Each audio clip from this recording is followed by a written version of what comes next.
대출 이렇게 받아야 거절 안 당합니다.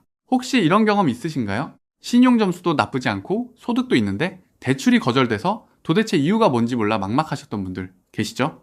집 계약까지 다 해놨는데 대출이 안 나온다는 말에 눈앞이 캄캄하셨던 분들도 계실 겁니다.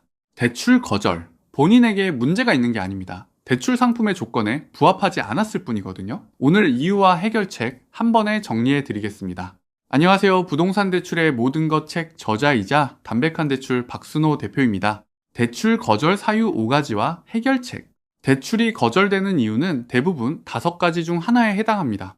첫 번째는 신용점수입니다. 단순히 연체만 없으면 된다고 생각하시는 분들이 많은데 기존 대출 건수, 대출 신청 빈도까지 모두 점수에 영향을 줍니다. 특히 카드론과 현금 서비스는 신용점수에 가장 큰 악영향을 미치거든요. 대출 신청은 한 번에 한두 건 이내로 하시고 신용카드는 한도의 30% 이내로 유지하세요. 두 번째는 DSR 초과입니다. 1금융권은 40%, 보험사 2금융권은 50% 이내여야 합니다. 마이너스 통장은 사용하지 않더라도 한도 전액이 DSR에 포함되거든요. 1금융권에서 맡기셨다면 보험사 DSR 50% 요건을 활용하시고 마이너스 통장은 사용 안 하신다면 해지를 검토하세요. 세 번째는 소득 요건입니다. 사업자분들이 가장 많이 착각하시는 부분인데요. 은행에서 인정하는 소득은 매출이 아니라 소득 금액 증명원상의 순이익입니다. 소득이 2,400만 원 미만이시라면 신용카드 사용 내역이나 건강보험료를 바탕으로 추정소득을 최대 5천만 원까지 인정받을 수 있거든요. 네 번째는 담보물 감정가입니다. 집값이 2억쯤 될 거라 생각하셨는데 은행 감정가가 1억 초반으로 나오는 경우가 있습니다. 특히 빌라, 다세대, 다가구는 호가 대비 감정가가 현저히 낮게 나오는 경우가 많으니 대출 전에 KB시세와 실거래가를 반드시 미리 확인하세요. 다섯 번째는 대출 목적이 불명확한 경우입니다. 사업자 대출은 자금 사용 목적이 불투명하면 심사 통과가 어렵습니다. 사업 운영 자금, 인건비, 시설 투자는 좋지만 주식, 부동산 투자, 개인 용도라면 거절됩니다. 사업 목적 대출이라면 자금 사용 계획서를 미리 준비하세요. 은행과 지점, 어떻게 골라야 하나? 대출이 가능한 조건이 되더라도 어떤 은행, 어떤 지점에 가느냐에 따라 금리와 한도가 달라집니다. 같은 은행이어도 지점마다 대출 할당량이 있고 실적 관리 상황이 다르고 지점장 성향에 따라 심사 기준이 미세하게 달라지거든요. 주거래 은행에 너무 연연하지 마세요. 주거래 은행이라고 금리를 특별히 깎아주지 않습니다. 은행을 고르는 기준은 금리거든요. 전국은행연합회 소비자 포털에서 금리가 낮은 은행 두세 곳을 먼저 골라두고 상담받으러 가세요. 지점 선택도 중요합니다. 직장인이시라면 회사 근처 지점이 유리합니다. 대기업 직원이라면 주변 은행들이 경쟁적으로 우대해주거든요.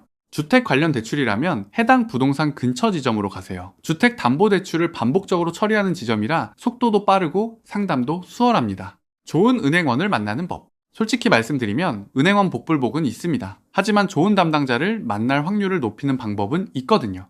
여러 명의 은행원과 상담해보세요. 성의 없는 직원과 정말 도와주려는 직원은 몇 마디만 나눠봐도 차이가 납니다. 내가 알고 있는 상품 외에도 더 유리한 조건이 있을 수 있다는 가능성을 끝까지 찾아보려는 분이 진짜 잘하는 직원이거든요. 그리고 대출이 안 되더라도 왜 안 되는지 정확한 사유를 반드시 확인하세요. 거절 사유를 알아야 다른 금융사에서 대비할 수 있습니다. 대출 상담사 활용법. 5대 시중은행 대출의 약 50%가 대출 상담사를 통해 실행되고 있습니다. 이미 많은 분들이 활용하고 계시거든요. 대출 상담사는 지점에 직접 가지 않아도 되고 대출만 전문적으로 하기 때문에 현재 규제와 상품 변동에 대한 전문성이 지점 직원보다 높은 경우가 많습니다. 대출 실행까지 한 사람이 연속성 있게 관리해주고 대출 후에도 대환이나 추가 대출 상담을 지속적으로 받으실 수 있거든요. 상담사를 통하면 금리가 더 높은 거 아니에요? 라고 많이 물어보시는데 절대 아닙니다. 대출 상담사는 은행에서 수수료를 받는 구조이지 고객에게 수수료를 받지 않습니다. 금리와 조건은 지점에서 직접 받든 상담사를 통해 받든 동일하거든요. 반드시 금융감독원 은행연합회에 등록된 상담사인지 확인하세요. 그리고 어떤 명목이든 고객에게 직접 입금을 요구하는 사람은 100% 의심하세요. 대출 신청 전 체크리스트. 대출 신청 전에 이 세 가지를 반드시 점검하세요. 첫 번째, 대출 목적이 한 줄로 말할 수 있는가? 전세, 매매, 사업자금처럼 목적이 명확해야 합니다. 두 번째, 상환 그림이 그려지는가? 월급날 얼마가 들어오고 그중 얼마를 상환에 쓰고 1년 뒤 원금이 얼마나 줄어 있는지 이 그림이 안 그려지면 대출보다 상환 계획부터 먼저 세우셔야 합니다. 세 번째, 금리 상환 기간, 상환 방식, 중도 상환 수수료를 확인했는가?